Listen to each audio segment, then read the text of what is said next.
بھاگو اللہ کی طرف. تو اللہ کی طرف بھاگنے کا کیا مطلب ہے؟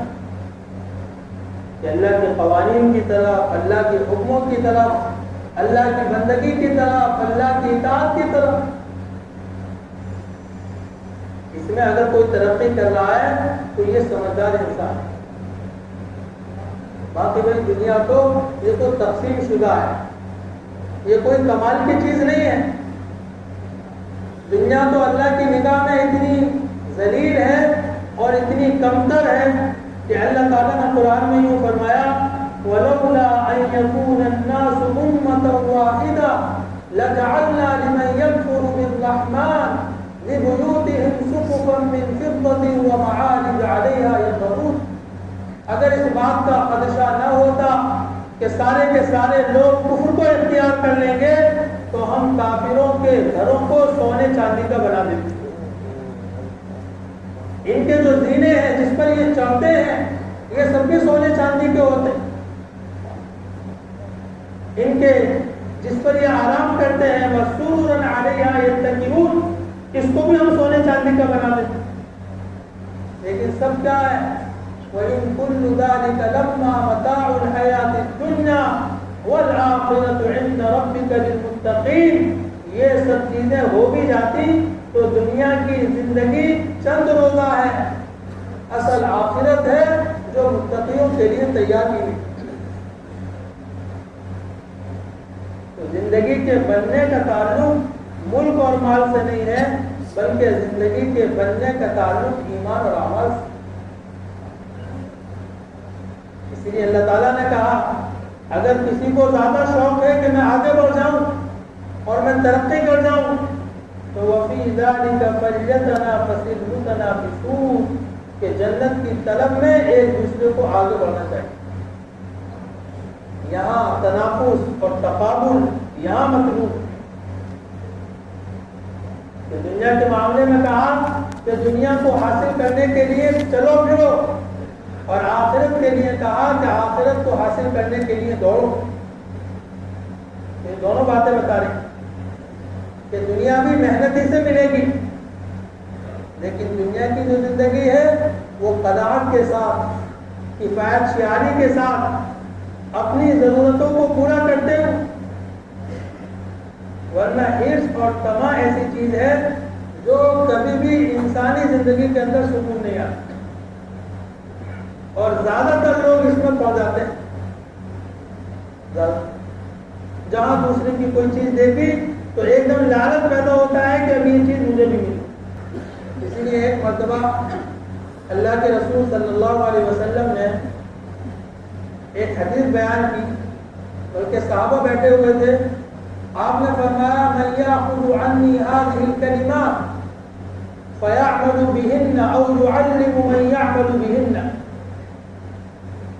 بھئی کون ایسا ہے جو مجھ سے 5 باتیں لے لے خود بھی اس پر عمل کرے یا ایسے آدمی کو سکھاتے جو اس پر عمل کرے؟ کون ہے ایسا شخص؟ تو حضرت ابو ہریرہ رضی اللہ عنہ نے فرمایا کہ یا رسول اللہ میں. تو آپ نے جو 5 باتیں بتائی ان میں سے پہلی چیز یہ تھی کہ اتق المحارم تکن اعبد الناس. کہ دیکھو اللہ کی حرام کی ہوئی چیزوں سے اپنے آپ کو بچانا، تم لوگوں میں سب سے بڑے عابد بن جاؤ گے. اللہ نے جن چیزوں کو حرام کیا ہے اس سے اپنے آپ کو بچانا. وَرَضَ بِمَا قَسَمَ اللَّهُ لَكَ تَكُنْ أَغْنَى النَّاسِ. انسان کی چاہت ہوتی ہے کہ سب سے زیادہ مالدار بن جاؤں. اللہ کے رسول صلی اللہ علیہ وسلم نے فرمایا کہ جو اللہ نے تمہارے لیے مقدر کر دیا ہے، جو اللہ نے تمہارے لیے تقسیم کر دیا ہے، بس اس پر راضی رہو، خوش رہو. تم لوگوں میں سب سے زیادہ مالدار رہو. کہ قناعت ایسی چیز قد افلح من اسلم ورزق کفافا وقنعه اللہ بما آتا. کامیاب ہو گیا وہ مسلمان کہ جس نے اللہ کی دی ہوئی چیزوں پر قناعت کی اور کفایت شیاری کے ساتھ زندگی گزاری تو وہ مسلمان کامیاب ہو گئے. کیونکہ قناعت اور کفایت شیاری یہ ایسی چیزیں ہیں کہ جس سے انسانی زندگی کے اندر سکون آتا ہے۔ حرص اور طمع اور لالچ اور خواہشات کو پورا کرنے کی فکر، یہ ایسی چیزیں ہیں کہ مرتے دم تک پیچھا نہیں چھوٹتا، بلکہ اور بڑھتی رہتی ہیں۔ حدیث پاک میں آتا ہے کہ انسان کی عمر گھٹتی رہتی ہے اور دنیا سے جانے کا وقت قریب آتا رہتا ہے، اور دو چیزیں ایسی ہیں کہ ان کی حرص بڑھتی رہتی ہے۔ ایک تو مال کے بڑھانے کی، بہت سارا اکٹھا کرتا ہے، اور پھر شیطان یہ سجھا بھی دیتا ہے کہ ہمیں تمہارے اوپر ذمہ داری ہے، تمہارے اوپر کیا ہے ذمہ داری، تو بڑھاپے میں آ کر اور زیادہ کہ میرے کو بہت ذمہ داری ہے، ایسا لگتا ہے کہ سب کی روزی کا ٹھیکہ میں نے لے لیا، میرے کو بہت ذمہ داری کہ میں نے تو بہت آگے تک کا انتظام کر دیا۔ حالانکہ بہت سارے انتظامات ایسے ہوتے ہیں کہ ایک دن کے اندر سب چیزیں پھر ہو جاتی ہیں، ایک دن کے اندر ساری کہانی بگڑ جاتی ہے، اجڑ جاتی ہے۔ تو اللہ تعالیٰ کے وعدوں پر یقین، اللہ کی رضاقیت پر یقین، یہ ہے ایمان والے کی صفات۔ تو میرے دوست بزرگوں، یہ زندگی اللہ تعالیٰ نے جو ہمیں دی ہے وہ آخرت کی تیاری کے لیے دی ہے، اور آخرت کی تیاری یہ ہے کہ جس کام کے لیے ہم پیدا کیے گئے اس کام میں اپنے کو لگائیں۔ اب کس کام کے لیے پیدا کیے گئے ہیں اس کو ہمیں کون بتائے گا؟ کیونکہ ہم تو پیدا ہو گئے، اور پیدا ہوئے تو گھر میں یہ چیزیں سنی کہ بھائی تمہیں یہ کرنا ہے، تمہیں یہ بننا ہے، تمہارا فیوچر یہ ہے، تمہیں اس چیز کی تیاری کرنی ہے، تو گھر کے اندر تو یہ چیزیں سنی ہیں۔ اللہ تعالیٰ نے اس بات کو سمجھانے کے لیے انبیاء علیہ السلام کی کہ تم کیوں پیدا کیے گئے، یہ مادی دنیا یہ تمہارا مسکن نہیں، یہ تمہارا ٹھکانہ نہیں ہے، تمہارا اصل مسکن، تمہارا اصل ٹھکانہ وہ آخرت۔ تو سب سے آخر میں جناب محمد رسول اللہ صلی اللہ علیہ وسلم تشریف لائے، آپ نے بھی اسی روایت کو باقی رکھا جو انبیاء علیہ السلام جو دعوت لے کر آئے، اور آپ پر اللہ تعالیٰ نے نبوت کے سلسلے کو ختم کر دیا۔ اب قیامت تک کوئی نبی نہیں آئے گا، آپ صلی اللہ علیہ وسلم جو شریعت لے کر آئے، جو قانون لے کر آئے، جو ضابطے لے کر آئے، جو زندگی گزارنے کے اصول لے کر آئے، اب وہ قیامت تک باقی رہے۔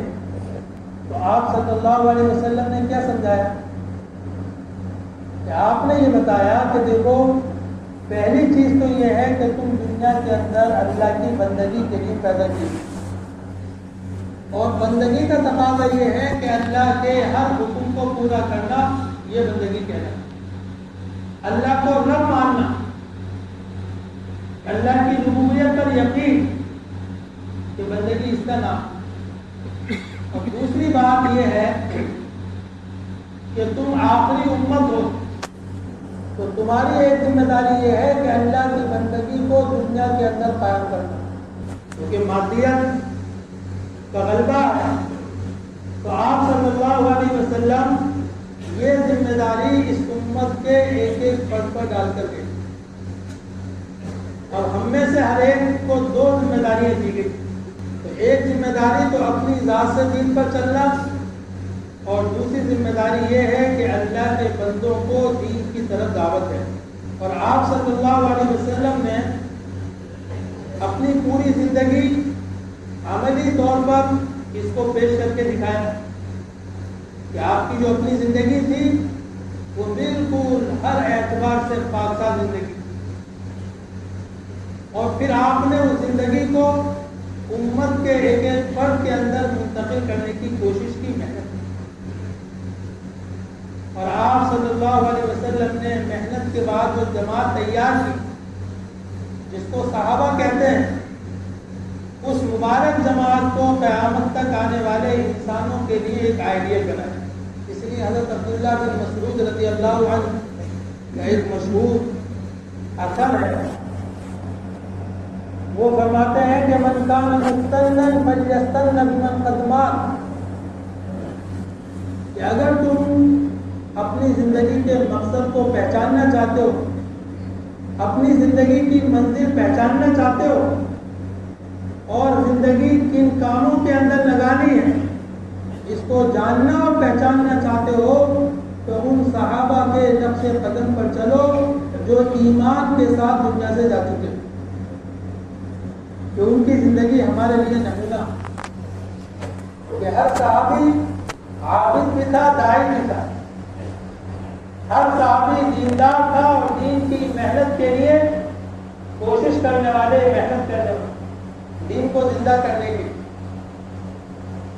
تو فرمایا کہ اگر تم اپنی منزل کی طرف چلنا چاہتے ہو تو ان صحابہ کے نقش قدم پر چلو جو اس دنیا سے جا چکے۔ یہ کون لوگ تھے؟ اولئک اصحاب محمد صلی اللہ علیہ وسلم، کہ یہ حضور کے صحابہ تھے، اس امت کے سب سے افضل لوگ تھے، ان کی زندگی سب سے زیادہ پاک صاف تھی، ابرھا قلوبا، کہ ان کے دل سب سے زیادہ نیک تھے، واقلھا تکلفا، ان کی زندگی میں کوئی تکلفات اور بناوٹیں نہیں تھی، اور ان کا علم سب سے زیادہ گہرا تھا۔ اللہ تعالیٰ نے ان کو چنا تھا اپنے نبی کی صحبت کے لیے اور اپنے دین کو دنیا کے اندر قائم کرنے کے۔ تم سب ان کی فضیلت کو پہچانو اور ان کے نقش قدم پر چلو، کیونکہ یہ سارے کے سارے سیدھے راستے پر۔ اب ہم صحابہ کی زندگی دیکھیں، تو زندگی کا معائنہ کریں کہ حضرات صحابہ رضی اللہ عنہ اجمعین نے صرف اس پر بس نہیں کیا تھا کہ وہ اپنی عبادتوں پر مطمئن ہو کر بیٹھ گئے تھے، اپنے ذکر و اذکار پر مطمئن ہو کر بیٹھ گئے تھے، بلکہ ہر صحابی کی زندگی قربانی سے بھری ہوئی ہے، ہر صحابی کی زندگی دین کی فکروں سے بھری ہوئی ہے۔ کہ سب سے افضل کون ہے؟ حضرت ابوبکر صدیق رضی اللہ عنہ، کہ انبیاء علیہ السلام کے بعد سب سے افضل حضرت ابوبکر صدیق رضی اللہ عنہ ہے۔ اور ان کا کیا یعنی کیا سوچ تھی ان کی کہ آپ صلی اللہ علیہ وسلم دنیا سے پردہ فرما گئے اور حضرت ابوبکر صدیق رضی اللہ عنہ یہ کہہ رہے ہیں کہ دین میں کمی آ جائے اور میں زندہ رہوں، ایسا نہیں ہو سکتا۔ فَيُنْقَصُ الدِّينُ عَلَى عَيْنِ، کہ دین میں کمی آ جائے اور ابوبکر زندہ رہے، ایسا نہیں ہو سکتا،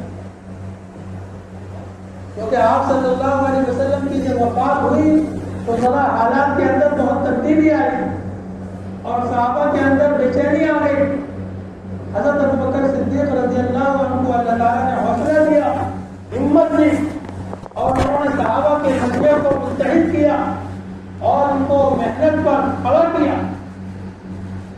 بلکہ حضرت عمر رضی اللہ عنہ کو سب سے زیادہ سخت دین کے معاملے میں، لیکن جب حالات آئے تو حضرت ابوبکر صدیق رضی اللہ عنہ کو ایسی رائے دی کہ حضرت ابوبکر رضی اللہ عنہ کو غصہ آ گیا کہ کیا رائے دی کہ ابوبکر ذرا حالات ذرا سخت ہیں اور امتداد کی طرف لوگ مائل ہو رہے ہیں، اسے ذرا نرمی کا معاملہ کرو۔ تو حضرت ابوبکر صدیق رضی اللہ عنہ غصے میں کہا، اجبار فی الجاہلیہ وخوار فی الاسلام، اے عمر جاہلیت تو بڑے سرما بنتے تھے اور اسلام میں آ کے نرم کر گئے۔ اللہ کی قسم جس سطح پر حضور صلی اللہ علیہ وسلم امت کو چھوڑ کر گئے ہیں، اگر اس کے اندر ذرا بھی کمی آئے گی تو ابوبکر تنہ تنہا جا کر ان سے قتال کریں۔ واللہ لو منعونی عقالا، کہ حضور کے زمانے میں اگر وہ ایک رسی کی بھی زکات دیا کرتے تھے، آج اگر انہوں نے اس کا انکار کیا تو ابوبکر اس کو بھی زندہ کرنے کی محنت کرے۔ جبار فی الجاہلیہ وخوار فی الاسلام، جاہلیت میں بڑی اونچی اونچی باتیں کرتے تھے اور اسلام میں آ کر نرمی کی باتیں کرتے کہ دین میں کمی آ جائے اور ابوبکر زندہ رہے، ایسا نہیں ہو سکتا۔ ہم کس کے لیے پیدا کیے؟ ہم اس دنیا کے لیے پیدا ہوئے؟ ہم اس دنیا کے اندر اپنی خواہشات پوری کرنے کے لیے پیدا ہوئے؟ کہ اس کی ابتدا بھی مٹی ہے، اس کی انتہا بھی مٹی۔ ہمیں تو اللہ نے آخرت کے لیے پیدا کیا ہے، ہماری خواہشات تو آخرت میں پوری ہوں گی۔ ہم دنیا میں اللہ کے دین کو زندہ کریں گے، دنیا میں اللہ کے قانون کو زندہ کریں گے، اللہ کے بندوں کو اللہ سے جوڑنے کی محنت کریں گے۔ ہمارا جان، ہمارا مال، ہماری صلاحیتیں اسی مصرف کے، ورنہ تو بڑے بڑے محلات بنا کر کیا نہیں کر رہے ہیں؟ پیسوں کو جمع کر کے کیا کرے گا؟ اس سے بڑی نادانی تو ہے ہی نہیں۔ سونا اکٹھا ہو گیا، چاندی اکٹھی ہو گئی، دیکھ دیکھ کر خوش ہو رہے، زمینوں کے ٹکڑے آ گئے، روزانہ دیکھ دیکھ کر خوش ہو رہے، بینکوں کے اندر پیسہ جمع، بار بار جا کر اپڈیٹ کر رہے ہیں کتنا ہو گیا، کتنا بڑھ گیا۔ اللہ تعالیٰ نے ڈانٹا ہے، الذی جمع مالہ وعددہ یحسب ان مالہ اخلدہ، کہ انسان گن گن کر رکھتا ہے، جمع کر کے رکھتا ہے، کہ انسان کا خیال یہ ہے کہ ہمیشہ رہے گا، کہ انسان کا خیال یہ ہے کہ ہمیشہ رہے گا۔ کون اس دنیا کے اندر ہمیشہ رہا؟ حضرت ابوبکر صدیق رضی اللہ عنہ نے خطبہ دیا، این ابناء الملوک این الذین اساءوا الارض وعمروها، کہاں ہیں شہزادے جنہوں نے بڑے بڑے شہر آباد کیے تھے، بڑی بڑی دنیا آباد کی تھی، بڑے بڑے کارنامے انجام دیے تھے، کہاں ہیں؟ کہیں نظر نہیں آتے۔ صاروا ترابا صاروا رمیما، سب کے سب مٹی میں مل گئے، سب کے سب بوسیدہ ہڈیاں بن گئے، نسي ذکرہم، ان کے تذکرے بھی بلا دیے گئے۔ آج کوئی نہیں جانتا، آج کوئی نہیں پہچانتا۔ جنہوں نے اللہ کے دین کے لیے قربانیاں دی تھی، اللہ کے دین کے لیے اپنا جان مال لگایا تھا، ان کے قصے آج بھی زندہ ہیں اور وہ قیامت تک زندہ ہیں۔ ان کے تذکرے بھی زندہ ہیں، ان کے نام بھی زندہ ہیں۔ حضرت اسماعیل علیہ السلام نے اللہ کے لیے قربانی دی، اللہ تعالیٰ نے ان کے تذکرے کو قیامت تک کے لیے زندہ کی۔ اور قرآن کے اندر کہا وَاذْكُرْ فِي الْكِتَابِ إِسْمَاعِيلَ إِنَّهُ كَانَ صَادِقَ الْوَعْدِ وَكَانَ رَسُولًا نَبِيًّا وَكَانَ يَأْمُرُ أَهْلَهُ بِالصَّلَاةِ وَالزَّكَاةِ وَكَانَ عِندَ رَبِّهِ مَرْضِيًّا۔ اے نبی، آپ اس کتاب میں اسماعیل کا ذکر کیجئے، اسماعیل کا تذکرہ کیجئے، اسماعیل کا قصہ بیان کیجئے۔ وہ وعدے کے سچے تھے، وہ رسول تھے، نبی تھے، اپنے گھر والوں کو بھی نماز کا حکم کرتے تھے اور اللہ کے پسندیدہ تھے۔ ان کا تذکرہ کیجئے کہ اللہ نے ان کے تذکروں کو قیامت کے لیے